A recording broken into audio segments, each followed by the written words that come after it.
Globalization is moving from a world with borders to a world without.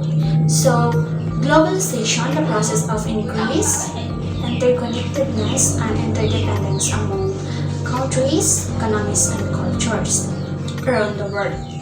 It involves the exchange of goods, services, ideas, and information on global scale, leading to more integrated and interconnected world.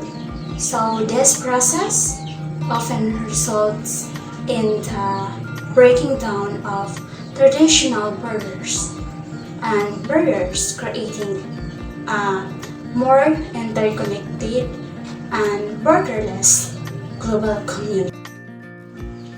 Globalization means first is internationalization.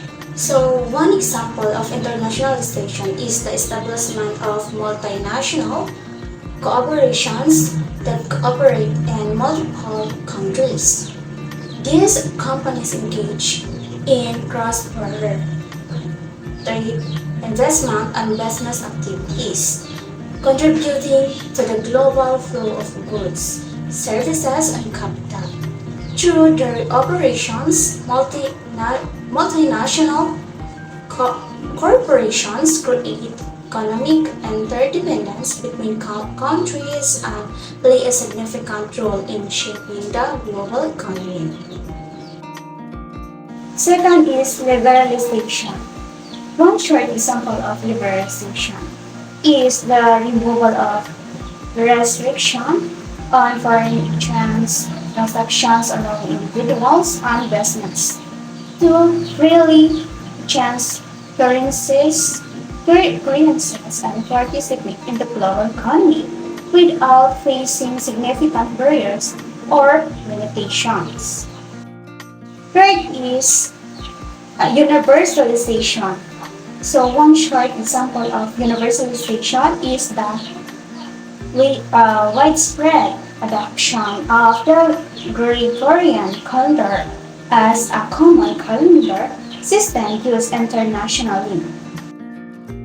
Okay, so next one is modernization or westernization. So modernization or westernization refers to the global diffusion and adoption of Western cultural, economic, and technological influences, including modern capitalist systems, scientific advancements, and popular culture. So elements like movies and music. So this process signifies the spread of Western values and practices to other parts of the world, shaping societies and influencing various aspects of life of a. Okay, so next one is deterritorialization. So an example of deterritorialization is the rise of virtual communities and online social networks where individuals from different parts of the world connect and interact without being constrained by geographical locations. Okay, so global problems require ethical considerations. These include global poverty, migration, environmental ethics, pluralism versus fundamentalism.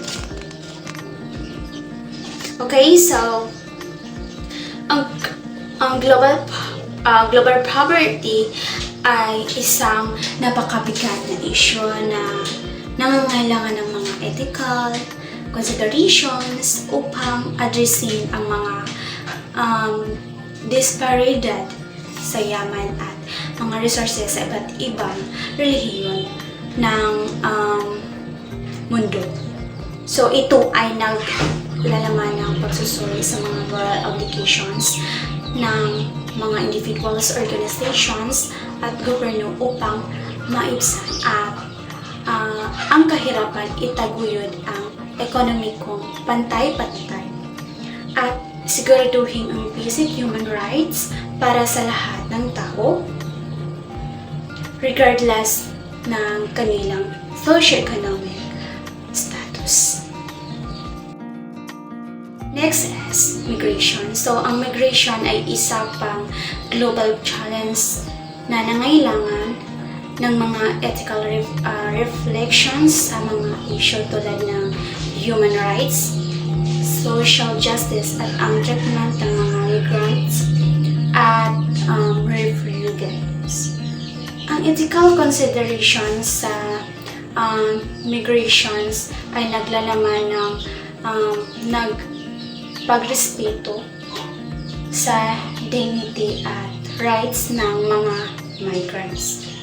migrants, pag-address sa mga root causes ng migrations at paglikha ng inclusive at compassionate policies na sumusuporta sa mga principles ng equality at fairness. Next is environmental ethics. So, ang environmental ethics ay napakahalaga sa pag-tackle sa mga environmental challenges tulad ng climate change, biodiversity loss at population. Ito ay naglalaman ng ethical reflection sa ating mga responsibilidad sa planet, future generations at iba pang species. Ang environmental ethics ay sumusuporta sa sustainable practices, conversations, efforts at mga policies na prioritize sa environmental protections at ang well-being ng planet. So, last is pluralization versus fundamentalism. So, pluralism is the recognition and affirmation of diversity within a political body, which permits the peaceful coexistence of indifferent interests, convictions, and life styles. So, pluralism emphasizes diversity, tolerance, and the coexistence of different beliefs, values, and cultures within society. So, the moral challenges of globalizations are: first is to expand moral and ethical consciousness. So, the challenge is to make people more conscious of moral values and ethical principles on a worldwide scale. So, next one is to observe global ethics. So, it involves adhering to ethical guidelines and principles that apply universally across different cultures and religions. Next is to find common grounds among pluralistic societies and build on what is morally best for all parties and not what is legal or lawful. So the aim is to identify shared moral principles among diverse societies and prioritize what is morally right for all parties beyond what is morally legal or lawful. Okay, so last is to engage in a genuine dialogue with fundamentalists toward mutual understanding and affirmation.